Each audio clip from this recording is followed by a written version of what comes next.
तो हेलो दोस्तों, कैसे हैं आप लोग। मैं हूं अंकुर और स्वागत है आपका मेरे और आपके अपने चैनल कॉमिक बुक गाय पर। दोस्तों, आज की वीडियो में हम ड्रैगन बॉल हकाई की स्टोरी में बीरस की स्टोरी को कंटिन्यू करने वाले हैं। आज की वीडियो में हम बीरस और चैंपा को डेमियोर्गस का सामना करते हुए देखेंगे और देखेंगे कि क्या वो डेमियोर्गस के सामने जीत पाएंगे या नहीं। दोस्तों, ड्रैगन बॉल हकाई की बहुत ही अमेजिंग स्टोरी को बनाया है हकाई इंग्लिश ने और उनके चैनल से जुड़े सभी लिंक मैंने नीचे डिस्क्रिप्शन में दे दिए हैं, तो जाइए और उन्हें अपना पूरा सपोर्ट दिखाइए। दोस्तों, जैसा कि आप जानते हैं कि मांगा बनाने में काफ़ी सारे चैलेंजेस होते हैं और इन सब में सबसे बड़ा चैलेंज होता है फाइनेंशियल चैलेंज, और ड्रैगन बॉल हकाई इस वक्त यही चैलेंज फेस कर रहे हैं। जैसा कि आप जानते हैं कि ड्रैगन बॉल हकाई के चैप्टर्स काफ़ी दिनों से नहीं आए हैं और इसकी वजह यही है कि ड्रैगन बॉल हकाई के क्रिएटर को थोड़े फाइनेंशियल सपोर्ट की ज़रूरत है, जिसका लिंक मैंने नीचे डिस्क्रिप्शन में दे दिया है और नीचे कमेंट्स में भी। तो अगर आप में से कोई भी उन्हें सपोर्ट करना चाहे तो पेट्रेन के पेज पे जाके उन्हें सपोर्ट जरूर कीजिएगा। दोस्तों, आज की वीडियो शुरू करने से पहले आप सभी से एक छोटी सी रिक्वेस्ट, अगर आपको आज की वीडियो अच्छी लगे तो वीडियो को लाइक करना बिल्कुल मत भूलिएगा और वीडियो को अपने दोस्तों के साथ शेयर भी जरूर कीजिएगा। जिन लोगों ने अभी तक चैनल को सब्सक्राइब नहीं किया है वो चैनल को सब्सक्राइब कर लें ताकि उन्हें सारी की सारी वीडियोज टाइम टू टाइम मिलती रहें। तो चलिए दोस्तों, बिना देरी करे अपने वीडियो पर आते हैं। लास्ट वीडियो के एंड में हमने देखा था कि बीरस और चैंपा की गॉड ऑफ डिस्ट्रक्शन की ट्रेनिंग चालू हो जाती है और दूसरी तरफ रो भी अपनी ट्रेनिंग जारी रखता है। बीरस, चैंपा और रो की ट्रेनिंग शुरू होने के बाद करीब 1 महीना बीत चुका होता है और इस बीच बीरस, चैंपा और रो बहुत ही मेहनत से ट्रेनिंग करते रहते हैं और अपनी एबिलिटीज़ को बढ़ाते रहते हैं। दूसरी तरफ डीमन गॉड डेमियोर्गस ने प्लैनेट नेकोसाई को अपना बेस बना लिया था।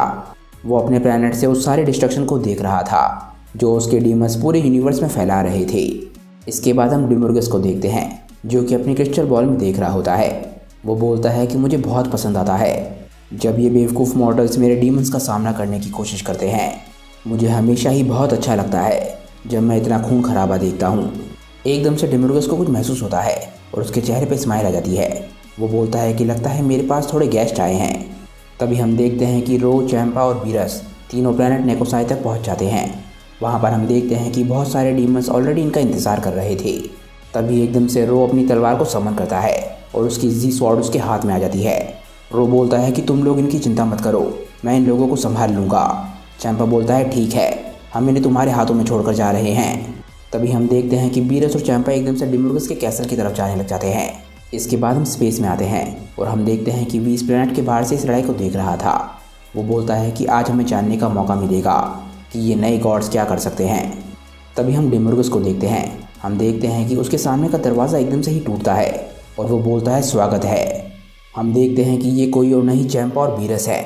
चैंपा आकर एकदम से ही डेमियोर्गस पे चिल्लाता है। वो बोलता है कि तुम बेवकूफ़, तुम्हारी हिम्मत कैसे हुई, हमारे लोगों को तुमने डिस्ट्रॉय कर दिया और इस प्लैनेट को तुमने अपना बना लिया। डेमियोर्गस बोलता है कि अब मैं इस यूनिवर्स का गॉड हूँ, इसीलिए यहाँ की हर चीज़ मेरी है। तभी एकदम से बीरस चिल्लाता है और बोलता है कि वो ज़्यादा लंबे समय तक नहीं चलेगा क्योंकि जल्दी इस यूनिवर्स का नया गॉड मैं बनूंगा। हम देखते हैं कि डेमियोर्गस के सामने 2 नए गॉड्स खड़े होते हैं। तभी एकदम से बीरस अपने हाथ को आगे करता है और एकदम से ये एक बहुत ही ताकतवर अटैक को शूट कर देता है। पर हम देखते हैं कि डेमियोर्गस ने अपने चारों तरफ एक शील्ड बना ली है और इस अटैक से वो अपने आप को बहुत ही आराम से बचाने में कामयाब हो गया। डेमियोर्गस बोलता है कि उसकी ताकत पहले के मुकाबले बढ़ चुकी है। तभी हम देखते हैं कि चैंपा डेमियोर्गस पर अटैक करने के लिए कैसल से बाहर आता है। उसने एक बहुत ही ज़बरदस्त पंच बना रखा होता है। चैंपा बहुत तेज़ी से डेमियोर्गस तक पहुँच के उसकी शील्ड पर बहुत ही ज़बरदस्त पंच मारता है। डेमियोर्गस को विश्वास नहीं हो रहा होता कि वो क्या देख रहा है। हम देखते हैं कि चैंपा ने सिर्फ एक ही पंच से उसकी शील्ड को तोड़ दिया। तभी हम देखते हैं कि चैंपा के पीछे से बीरस भी वहाँ तक पहुँच जाता है और एकदम से आकर डेमियोर्गस की शील्ड पे एक और पंच मारता है। हम देखते हैं कि बीरस के सिर्फ एक पंच से डेमियोर्गस की शील्ड चकनाचूर हो जाती है और तभी बीरस अपने इस पंच को डेमियोर्गस के पेट में मारता है।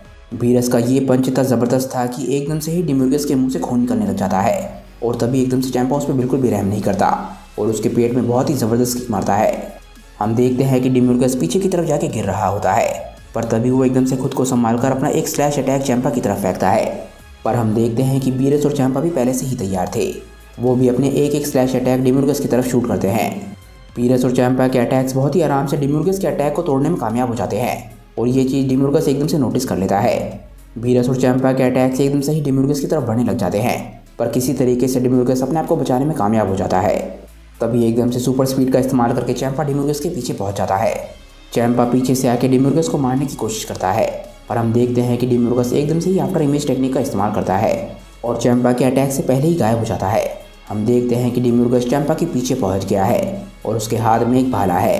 डेमियोर्गस एकदम से ही अपने इस भाले को चैंपा की तरफ फेंक देता है और हम देखते हैं कि चैंपा वक्त रहते इसे नहीं देख पाता, पर तभी हम देखते हैं कि एक हाथ इस भाले को पकड़ लेता है। हम देखते हैं कि ये बीरस है। बीरस ने वक्त पर आके चैंपा की जान बचा ली। बीरस एकदम से चिल्लाता है और डिम्युर्गस के भाले को तोड़ देता है। वो बोलता है कि तुम्हारी ट्रिक्स हम पर काम नहीं करेंगी।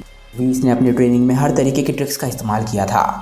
उसके मैजिक ट्रिक्स की रेंज तुमसे भी ज़्यादा है, तो तुम हमारे सामने कुछ भी ऐसा नहीं कर पाओगे जो हमने नहीं देखा है। हमने हर चीज़ देख ली है, इसलिए हम हर रिएक्शन के लिए तैयार हैं। चैंपा बोलता है बिल्कुल सही, पर एक और बात है, हमारी ताकत पहले के मुकाबले काफ़ी बढ़ चुकी है, इसीलिए हम दोनों के साथ लड़ते हुए तुम हमसे नहीं जीत पाओगे। डिम्युर्गस बोलता है हाँ, तुम लोग झूठ नहीं बोल रहे हो। भले ही देखकर ऐसा ना लगे, पर तुम दोनों लड़के पहले के मुकाबले बहुत ज़्यादा मेच्योर हो चुके हो तुम्हारे फाइटिंग के तरीके से। मेरी ट्रिक्स काम नहीं कर रही हैं और मेरी ताकत इस वक्त काफ़ी नहीं है तुम दोनों को साथ हराने के लिए। इसके बाद बीरस गुस्से में एक सवाल पूछता है कि मुझे एक बात बताओ, क्या तुम्हें पता नहीं है कि एक यूनिवर्सिटी तबाही के साथ बच नहीं सकता? अगर तुम जो अभी कर रहे हो वो ही करते रहोगे तो कुछ रूल करने के लिए बचेगा ही नहीं। महान ज़ैनो इस तरीके के यूनिवर्स को एग्जिस्ट करने ही नहीं दे सकते और वो इसे इरेज कर देंगे पूरे तरीके से। डिम्युर्गस बोलता है कि उससे मुझे कोई भी फ़र्क नहीं पड़ता। माना कि मुझे पसंद है कि मैं हर जगह केओस और ईवल फैलाता रहूं, क्योंकि यही मेरी एग्जिस्टेंस का इकलौता पर्पस है, और अगर ये करते करते मैं मारा भी गया तो उससे मुझे कोई फ़र्क नहीं पड़ता। बीरस बोलता है कि इसका मतलब ये है कि तुम ये बोल रहे हो कि तुम हमेशा ही ईवल फैलाते रहोगे और ऐसा करना तुम कभी बंद भी नहीं करोगे, चाहे इसकी वजह से तुम्हारी मौत ही क्यों ना हो जाए। डिम्युर्गस बोलता है बिल्कुल सही, क्योंकि मेरे लिए बुराई फैलाना उसी तरीके से है जैसे मॉर्टल्स के लिए सांस लेना होता है। इसीलिए मैं तब तक नहीं रुकूंगा जब तक बुराई की पूरी तरीके से जीत ना हो जाए या मैं मारा ना जाऊं। बीरस एकदम से ही ये सुनते ही हंसने लग जाता है और हम देखते हैं कि डिम्युर्गस काफ़ी हैरान होता है। वो बोलता है कि तुम हंस क्यों रहे हो? बीरस बोलता है कि ऐसा लगता है कि इतनी देर से मास्टर टैरेंट जो मुझे समझाने की कोशिश कर रहे थे वो मुझे अभी समझ आया है।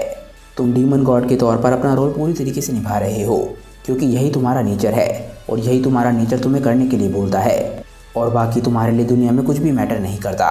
तुम सिर्फ वो रोल प्ले करते हो जो एग्जिस्टेंस में तुम्हारा है, और तुम्हारे नेचर की वजह से तुम्हारे साथ क्या होगा इससे तुम्हें कोई भी फ़र्क नहीं पड़ता। डिम्युर्गस एकदम से चिल्लाता है। वो बोलता है तो उससे क्या फ़र्क पड़ता है, और अब तुम ये बकवास क्यों कर रहे हो? बीरस बोलता है क्योंकि अभी अभी तुमने मुझे ये रियलाइज़ कराया कि असली गॉड होना क्या होता है। हम देखते हैं कि बीरस एकदम से ही डिस्ट्रक्शन की पावर्स को समन करने लग जाता है। वो बोलता है चैंपा दूर हट जाओ। चैंपा काफ़ी हैरान होता है, पर वो बीरस की बात को मान के पीछे की तरफ हट जाता है और हम देखते हैं कि बीरस अचानक से ही एक डिस्ट्रक्शन की बॉल बना लेता है। डिम्युर्गस एकदम से ही हंसने लग जाता है और बोलता है कि अब ये मत बोलना कि तुम मेरे साथ सीधा सामना करना चाहते हो अपने उस टेक्निक का इस्तेमाल करके। हम देखते हैं कि डिम्युर्गस अपने मन ही मन में खुश हो रहा होता है। डिम्युर्गस एकदम से ही चिल्लाता है कि बेवकूफ़, लगता है तुम कभी नहीं सीखने वाले। हम देखते हैं कि बीरस की डिस्ट्रक्शन बॉल आखिरकार तैयार हो चुकी होती है और आखिर बीरस अपनी इस डिस्ट्रक्शन की बॉल को डिम्युर्गस पर फेंक देता है।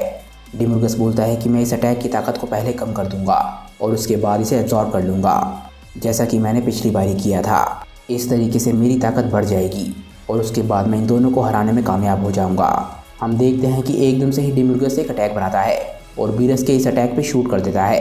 डिम्युर्गस का ये अटैक बीरस के अटैक पे जाके लगता है।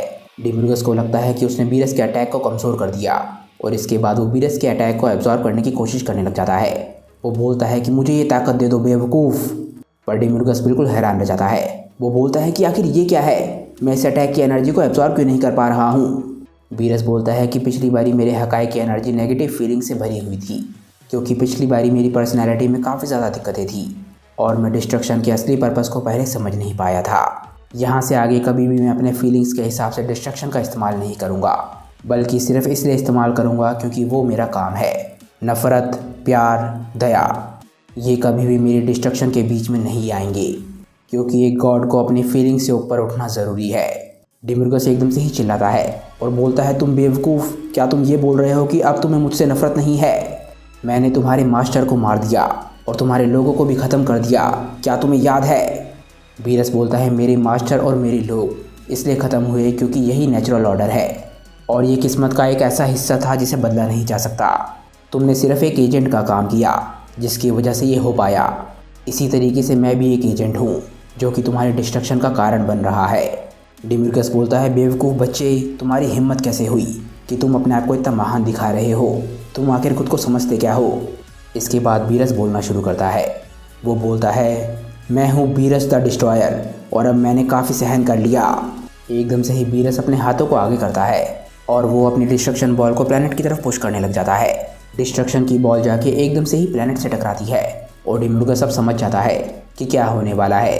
वो चिल्लाता है नहीं, और आखिरकार बीरस बोलता है हक्काई, और इसी के साथ डिमुर्गस और बीरस के प्लैनेट का खात्मा हो जाता है। हम बीरस के प्लैनेट को बाहर से देखते हैं। हम देखते हैं कि आखिरकार बीरस का प्लैनेट तबाह हो जाता है और डिस्ट्रक्शन के बाद उसका नामो निशान भी नहीं बचता।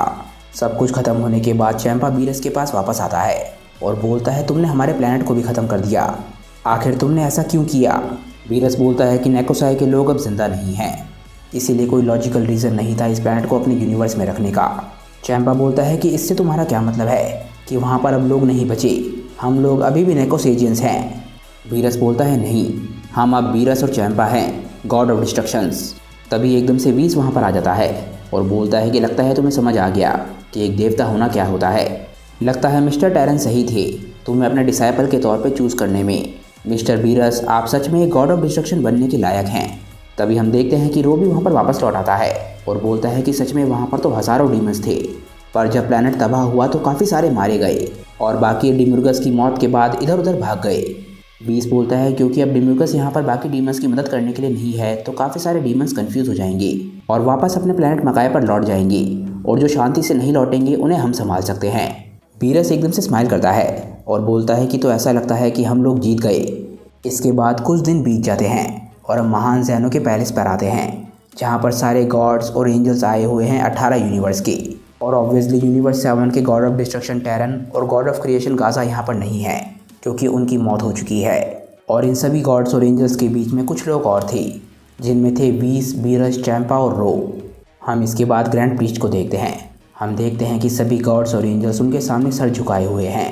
ग्रैंड प्रीस्ट इसके बाद बोलते हैं कि जैसा कि आप सभी को शायद पता होगा कि यूनिवर्स 7 के गॉड ऑफ डिस्ट्रक्शन और गॉड ऑफ क्रिएशन टैरन और गाजा मारे जा चुके हैं, और ये सब कुछ किया था उन्हीं के यूनिवर्स के मकायोशिन ने, यानी कि डिमुर्गस। हम देखते हैं कि गरोगा और नुआ भी वहाँ पर हैं और उन दोनों के चेहरे पे स्माइल होती है, पर तभी हम देखते हैं कि वादोस किसी वजह से परेशान होती है। ग्रैंड प्रीस्ट इसके बाद बोलते हैं कि 2 मॉडल्स और गाजा के असिस्टेंट की वजह से उनके यूनिवर्स में आया हुआ खतरा आखिरकार टाला जा चुका है, और इसी वजह से उनके यूनिवर्स को ग्रैंड ज़ैनो के हाथों इरेज नहीं किया जा रहा। हम देखते हैं कि बीरस और चैंपा चैन की सांस लेते हैं। गरोगा इसकी बात अपने मन में सोचने लग जाता है कि आखिर ऐसा कैसे हो सकता है कि डिमुर्गस इन दोनों बच्चों के हाथों हार गया। वो बोलता है कि चलो कोई बात नहीं, मैं कोई और तरीका ढूंढ लूँगा ताकि मैं उस यूनिवर्स में फिर से केओस फैला सकूँ। इसके बाद गरोगा का ध्यान चैंपा पे जाता है। वो बोलता है हाई प्रीस्ट, अगर आप मुझे अलाउ करें तो मेरा एक सवाल है। मैं समझ सकता हूँ कि टैरन और गाजा के डिसाइपल्स यहाँ पर क्यों हैं, क्योंकि अब वही यूनिवर्स 7 के नए गॉड्स बनेंगी, पर मैं अभी भी नहीं समझ पा रहा हूँ कि आखिर ये मॉडल यहाँ पर क्यों है। गरोगा चैंपा के बारे में बात कर रहा होता है। ग्रैंड प्रीस्ट बोलते हैं कि असल में इस मीटिंग के 2 पर्पस हैं। पहला पर्पस ये है कि मिस्टर बीरस और मिस्टर रो इनको यूनिवर्स 7 के नए गॉड ऑफ डिस्ट्रक्शन और गॉड ऑफ क्रिएशन के तौर पे अनाउंस करना, और दूसरा ये है कि यूनिवर्स 6 के गॉड्स को हटाए जाने की अनाउंसमेंट करना ताकि मिस्टर चैंपा को यूनिवर्स 6 के नए गॉड ऑफ डिस्ट्रक्शन के तौर पर बिठाया जा सके। गरोगा ये बात सुन के हैरान रह जाता है। वो बोलते हैं क्या ऐसा नहीं हो सकता? ग्रैंड प्रीस्ट बोलते हैं कि हमें पता लगा है कि यूनिवर्स 7 में जो कुछ भी हुआ वो तुम दोनों की वजह से हुआ है। नुआ बोलती है कि ऐसा आप कैसे कह सकते हैं, मुझे उम्मीद है कि आपके पास कोई प्रूफ होगा। वीस इसके बाद बोलता है कि हमारे पास एक विटनेस है। वीस एकदम से ही अपने स्टाफ को ज़मीन पे मारता है और हम देखते हैं कि अचानक से ही वो विच वहाँ पर आ जाती है। गरोगा एकदम से चिल्लाता है कि तुम यहाँ पर क्या कर रही हो? विच बोलती है कि मैंने तुम्हें चेतावनी दी थी कि मेरे साथ डील ब्रेक करके कोई भी खुशी से नहीं रह सकता। विच एकदम से ही अपनी क्रिस्टल बॉल को उठाती है और वो क्रिस्टल बॉल के अंदर दिखाती है कि गरोगा और नुआ दोनों डिमुर्गस के साथ हैं और प्लान कर रहे हैं। ग्रैंड प्रीस्ट बोलते हैं कि अब हमारे पास ऐसा प्रूफ है जिसे डिनाई नहीं किया जा सकता। महान ज़ैनो ने अपनी जजमेंट सुना दी है और तुम लोग गिल्टी हो यूनिवर्सेस के बीच में शांति ख़त्म करने के लिए और गॉड्स के लॉ को तोड़ने के लिए, और क्योंकि मिस विच ने तुम्हारे खिलाफ गवाही दी है इसीलिए ग्रैंड ज़ैनो ने उन्हें छोड़ दिया है। ज़ैनो सामा पूछते हैं कि क्या मैं इन्हें इरेज कर सकता हूँ? ग्रैंड प्रीस्ट बोलते हैं कि हाँ सर। गरोगा एकदम से चिल्लाता है कि नहीं रुको प्लीज़, पर ज़ैनो सामा गरोगा के बिल्कुल भी नहीं सुनते और एकदम से अपने हाथों को उठाते हैं। हम देखते हैं कि गरोगा और नुआ दोनों एक ही झटके में ख़त्म हो जाते हैं। इस मीटिंग के ख़त्म होने के बाद अगले दिन गॉड्स का रिचुअल होता है, जिसमें बीरस को यूनिवर्स 7 का नया हकाइशियन बना दिया जाता है और रो को नया गॉड ऑफ क्रिएशन बना दिया जाता है। इसके अगले दिन एक और रिचुअल होता है, जिसमें चैंपा को यूनिवर्स 6 का नया गॉड ऑफ डिस्ट्रक्शन बना दिया जाता है और इस तरीके से दोनों जुड़वा भाई अलग अलग यूनिवर्स में चले जाते हैं। जिसके बाद एक और लड़ाई की शुरुआत होती है कि दोनों में से किसका यूनिवर्स बेस्ट है। इसके कुछ समय बाद वो बूढ़ी विच जिसने गरोगा और नुआ के खिलाफ गवाही दी थी और जिस वजह से ज़ेनो सामा ने उसे छोड़ दिया था, इसी वजह से वो यूनिवर्स 7 में आ पाई। वो अभी भी दैवीयता पाना चाहती थी। उसने रो के एक पोटारा ईयरिंग को चुरा लिया और अपने कान में पहन लिया, क्योंकि उसे लगा कि गॉड की एसेसरीज पहनने की वजह से शायद वो खुद भी एक गॉड में बदल जाए। पर चीज़ें उस तरीके से नहीं हुई जिस तरीके से वो चाहती थी। इसके बाद विच और रो का फ्यूजन हो गया। रो एक अजीब सा दिखने वाला बूढ़ा कायोशिन बन गया, जिसकी पर्सनालिटी काफ़ी ज़्यादा अजीब सी थी। बीरस ओल्ड कायोशिन की अजीब सी हरकतों की वजह से काफ़ी तंग आ चुका था, क्योंकि बीरस को गॉड्स की गैदरिंग में उसकी वजह से नीचा देखना पड़ा। इसी वजह से बीरस द डिस्ट्रॉयर ने कायोशिन को जी स्वॉर्ड के अंदर कैद कर दिया, क्योंकि बीरस उसे मार नहीं सकता था। बीरस ने जी स्वॉर्ड को प्लैनेट के एक पत्थर के अंदर गाड़ दिया। इसके बाद समय बीतता चला गया और बीरस और ज़्यादा ताकतवर हो गया। उसे अपने यूनिवर्स में अब कोई भी चैलेंज करने वाला नहीं था। इसी वजह से बीरस बहुत ज़्यादा बोर होने लग गया और काफ़ी लंबे समय तक सोने लग गया। और बीरस के इतने लंबे समय आराम करने की वजह से फ्यूचर के कायोशिन्स को काफ़ी ज़्यादा दिक्कत आई। उन्हें अकेले ही यूनिवर्स की देखभाल करनी पड़ी। समय बीतता चला गया और यूनिवर्स 7 में काफ़ी सारी दिक्कतें आने लग गई। इसी वजह से यूनिवर्स 7 मॉर्टल रैंकिंग में काफ़ी ज़्यादा गिर गया और करंट समय में मॉर्टल रैंकिंग में यूनिवर्स 7 सेकंड लास्ट नंबर पर है। पर इस सब के बावजूद यूनिवर्स 7 हमेशा सर्वाइव करता है, एटलीस्ट अभी तक तो करता आया है। और दोस्तों, इसी के साथ लेजेंड ऑफ बीरस ख़त्म हो जाती है। आखिर अब हमें पता है कि हकाई यूनिवर्स में बीरस गॉड ऑफ डिस्ट्रक्शन कैसे बना। आपका इस पूरी स्टोरी के बारे में क्या ख्याल है, मुझे नीचे कमेंट में ज़रूर बताइएगा। और स्टोरी आपने अगर यहाँ तक देख ली है तो नीचे कमेंट कीजिए Beerus the God of destruction. और दोस्तों, अगर आपको आज की ये वीडियो अच्छी लगी हो तो वीडियो को लाइक करना बिल्कुल मत भूलिएगा और वीडियो को अपने दोस्तों के साथ शेयर भी ज़रूर कीजिएगा। जिन लोगों ने अभी तक चैनल को सब्सक्राइब नहीं किया है वो चैनल को सब्सक्राइब कर लें, ताकि उन्हें सारी की सारी वीडियोज़ टाइम टू टाइम मिलती रहें। तो चलिए दोस्तों, आज की वीडियो के लिए बस इतना ही। मैं मिलता हूँ आप लोगों को अपनी नेक्स्ट वीडियो के साथ। तब तक के लिए बाय दोस्तों और थैंक्स फॉर वॉचिंग।